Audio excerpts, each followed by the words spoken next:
Moi, j'espère que le produit va lui plaire. De même. Il n'y a pas de raison là. On a bien travaillé. Ouais. Bonjour messieurs. Bonjour. Gilles Fillard, ravi de vous rencontrer. Également. Donc je me présente, je suis Emeline Lequet, donc la CEO de Red Bull. Donc Monsieur Fillard, vous êtes le Chef de produit. chef de produit, Monsieur Pouchet, Je suis directeur marketing. directeur marketing, exactement. Donc je vous ai convoqué ici pour faire un point sur notre société. Donc moi je vais récapituler le diagnostic interne et externe via un SWOT. Et ensuite il va falloir en fait créer de la valeur sur un nouveau produit car nous restons beaucoup trop sur nos acquis. Alors concernant nos forces, on est évidemment encore les leaders sur le marché. En tant que précurseur de la boisson, on a une grande force d'image de marque. Donc on est populaire même sur les marchés émergents. Nos consommateurs sont d'une grande loyauté, donc il y a eu un effet de mode, du bouche à oreille. Et maintenant, vu que notre image de marque est installée et qu'on a fait de grosses campagnes, nos clients sont fidélisés. On a une grande couverture géographique également et une croissance dans les ventes et des volumes. Ça, c'est ce qui était de nos forces. Pour nos faiblesses, on peut les ranger dans 3 catégories. Donc, les risques pour la santé à la consommation de notre produit, les taxes, donc l'augmentation et la taxation des législations au niveau mondial, et les prix élevés de notre boisson. Donc, il y a un manque évident de diversification de notre produit puisqu'on n'en a que 3 gammes. On vise une clientèle de niche. Et il y a des réticences éthiques à la consommation, puisque au vu des tendances émergentes, le côté éthique et bio est en train de se développer. Donc au niveau du diagnostic interne, les valeurs de Red Bull sont toujours les mêmes, donc l'énergie, la force, l'endurance et le dépassement de soi, l'insolite, et donc tout ça passe par la communication de notre marque. L'indépendance donc de notre communication et les sports extrêmes donc, qui sont beaucoup relayés par cette communication. Au niveau des opportunités, j'aimerais voir un élargissement de gamme, peut-être même aller jusqu'à conquérir le marché asiatique et renforcer notre image d'attractivité, donc comme le packaging, et avoir des produits moins sucrés, voire plus éthiques. Au niveau des menaces, il y a une politique de sensibilisation contre des produits comme les nôtres de boissons énergisantes. Et les concurrents ont évidemment les mêmes positionnements. Et les dépenses dans les campagnes marketing devraient être à réduire. Les procès contre la compagnie et la détérioration de l'image de marque sont aussi à bannir. Donc merci beaucoup de ce récapitulatif. En tant que directeur marketing, j'ai de nouvelles informations pour compléter le diagnostic. Je vais donc vous présenter dans une première partie les facteurs clés de succès. Ensuite, je vais vous présenter les axes stratégiques.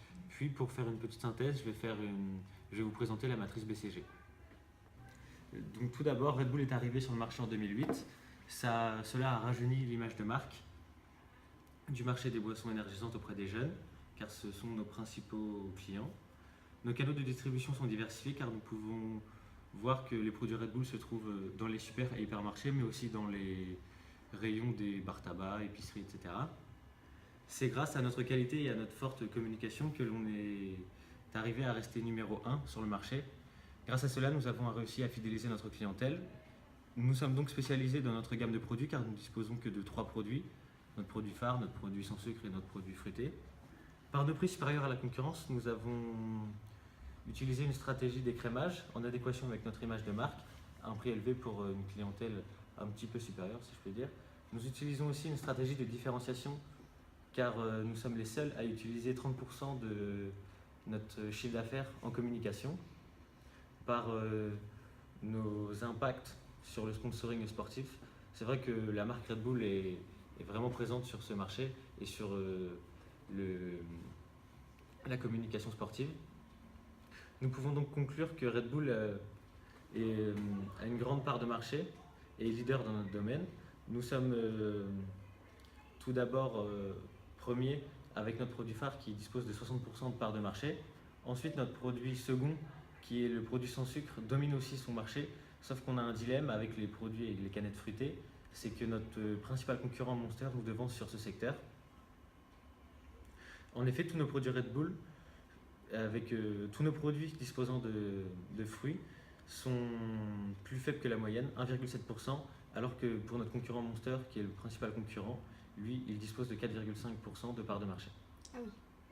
Oui, ça fait quand même 3% d'écart. Hein. Ouais, c'est quand même assez important. Exactement. Donc, Monsieur Fouché s'est concentré sur la partie stratégique. Vous m'avez donné la responsabilité donc, de développer un nouveau produit, donc l'aspect un peu plus opérationnel. Avant tout, votre objectif était de cibler donc une clientèle plus large. J'ai quand même essayé de faire une étude un peu plus approfondie sur la segmentation du marché actuel. Donc selon 3 critères, l'âge, les habitudes de consommation, ainsi que la profession et les catégories socio-professionnelles. Donc à travers cette étude, on peut voir que Red Bull cible principalement les sportifs, les catégories sociales supérieures et aussi essentiellement les étudiants. Ce n'est pas nouveau pour vous, j'imagine. Donc il faut continuer à concentrer ses efforts. Mais néanmoins, il y a une nouvelle cible à prendre, donc des consommateurs relatifs, donc qui ne sont pas du tout intéressés par le produit, notamment d'un point de vue éthique, car pour eux, le produit possède trop de risques à sa consommation, et notamment dans ses composants, avec la taurine, tout ça, qui représente un frein. Oui, donc c'est exactement ça en fait. Le positionnement qu'on voulait avoir était le dépassement de soi. Donc ce qui colle parfaitement avec les sports extrêmes. Donc en vue d'élargir la cible de l'entreprise, nous avons décidé d'élaborer un nouveau produit. Donc à l'aide d'un marketing mix qui va nous rappeler la stratégie produit, de promotion, de prix et de distribution. Donc voilà, nous avons réfléchi à l'élaboration d'un produit plus éthique, avec toujours les mêmes ingrédients, c'est-à-dire principalement du sucre et de la caféine, mais d'origine naturelle et biologique. Donc le packaging devra rappeler l'identité de la marque, mais néanmoins il faudra qu'il comporte par exemple la couleur verte qui rappelle la norme éthique, et ce qui nous donne un produit au design plutôt sympathique. Donc avec différents formats possibles, le 473 ml, 350 et 250 ml. La stratégie de communication sera vraisemblablement la même. Il faudra continuer la stratégie de sponsoring d'événements sportifs et de sportifs, et aussi le street marketing, mais tout en orientant vers le nouveau produit, donc c'est-à-dire en adoptant la couleur verte, par exemple avec la voiture Mini à la couleur verte, ou encore, par exemple, une Formule 1 couleur verte, ce qui donnera une nouvelle identité à la marque et ce qui le fera développer une nouvelle notoriété auprès de sa clientèle. Tout ça devra être, bien sûr, tous les événements devront être développés grâce à différents réseaux sociaux qui sont toujours la force de l'entreprise, et notamment aussi grâce à la Red Bull TV. La stratégie de distribution sera aussi la même. C'est ça la force de notre stratégie, de notre nouveau produit. Seulement, il faudra encore l'orienter avec la nouvelle identité donnée à l'entreprise, c'est-à-dire par exemple des distributeurs de couleur verte, ou encore du merchandising et du facing dans les supermarchés, en mettant en avant ce nouveau produit phare de la marque, toujours dans le but de développer l'image éthique de Red Bull. Alors c'est une excellente idée, cette idée d'éthique et de repackaging, comme j'en avais parlé en introduction, c'est vraiment ce que j'attendais. Après, au niveau de la communication, il va falloir revoir ça, mais j'adore le produit, vraiment. Bien joué messieurs. On est content que ça vous plaise. C'est parfait. Bah écoutez, je compte sur vous pour le rapport final d'ici la fin de semaine dans mon bureau, et j'ai hâte de voir ce que ça va donner. D'accord, on va travailler très dur alors. Exactement.